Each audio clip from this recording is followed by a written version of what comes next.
সজনে ফুলের বড়া করার জন্য আমি এখানে কিছু পেঁয়াজ কুচি নিয়েছি আর তার উপরে একটু লবণ ছড়িয়ে নিচ্ছি।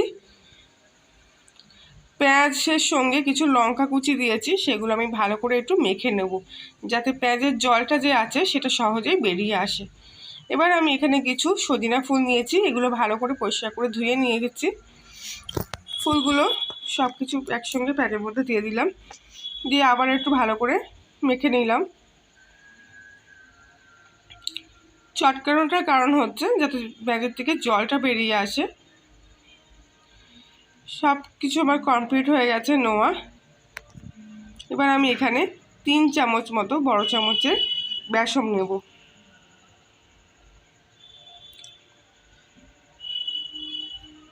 বেসনের মধ্যে একটু হলুদ গুঁড়ো নিয়ে নেব যাতে কালারটা খুব সুন্দর আসে। আপনারা দিতেও পারেন, নাও পারেন হলুদটা। সব কিছু একসঙ্গে দিয়ে আমি এবার এটাকে ভালো করে মেখে নেব। আমি কিন্তু এতে কোনো জল ব্যবহার করিনি, আলাদা করে বললাম না পেঁয়াজের থেকে লবণ মাখিয়েছিলাম কেন, যাতে পেঁয়াজের থেকে জলটা বেরিয়ে আসে। আর সেই জলেই কিন্তু আমার সম্পূর্ণ মাখাটা হয়ে যাচ্ছে। এইভাবে ভালো করে মেখে মেখে ডোটা তৈরি করতে হবে আমাকে।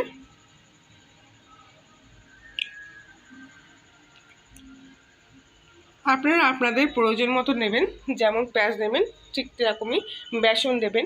একেবারে না হলে বারে বারে দেবেন বেসনটা।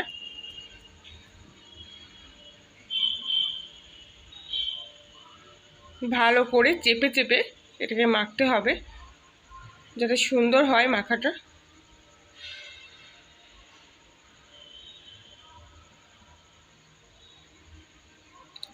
ডোটা কিন্তু আমার পুরোপুরি কমপ্লিট হয়ে গেছে।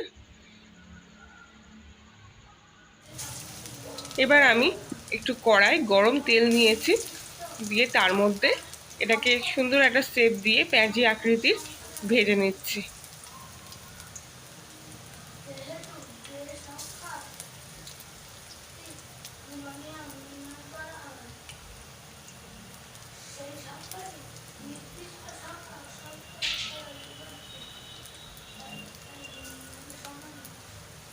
দিতে একটু সময় লাগছে যেহেতু হাতে লেগে যাচ্ছে, সম্পূর্ণ শুকনো তো ডোটা, ওই জন্য হাতে একটু বারবার লেগে যাচ্ছে।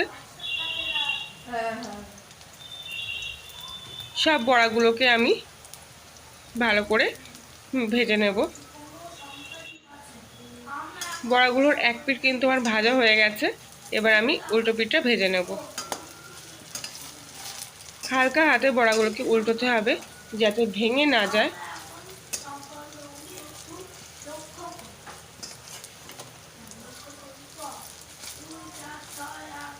হলুদ দেওয়ার ফলে কিন্তু কালারটা খুব সুন্দর এসছে।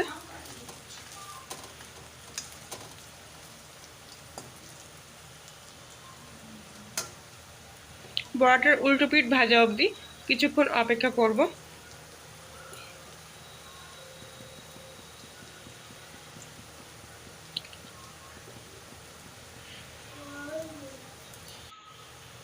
বড়াগুলো কিন্তু আমার সবকটা ভাজা হয়ে গেছে, দেখুন এপিঠ ওপিঠ সব লাল হয়ে গেছে। এবার আমি এগুলোকে একটা বাটিতে তুলে নেব।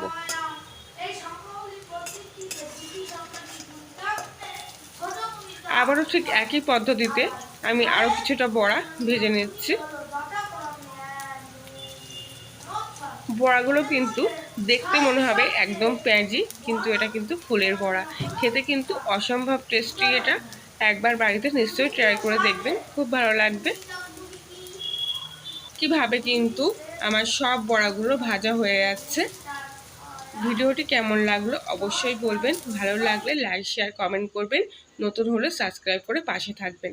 আজকের মতো এখানেই ইতি, আবার দেখা হচ্ছে অন্য একদিন নতুন একটু রেসিপির সাথে। সবাই ভালো থাকবেন, সুস্থ থাকবেন, সাবধানে থাকবেন।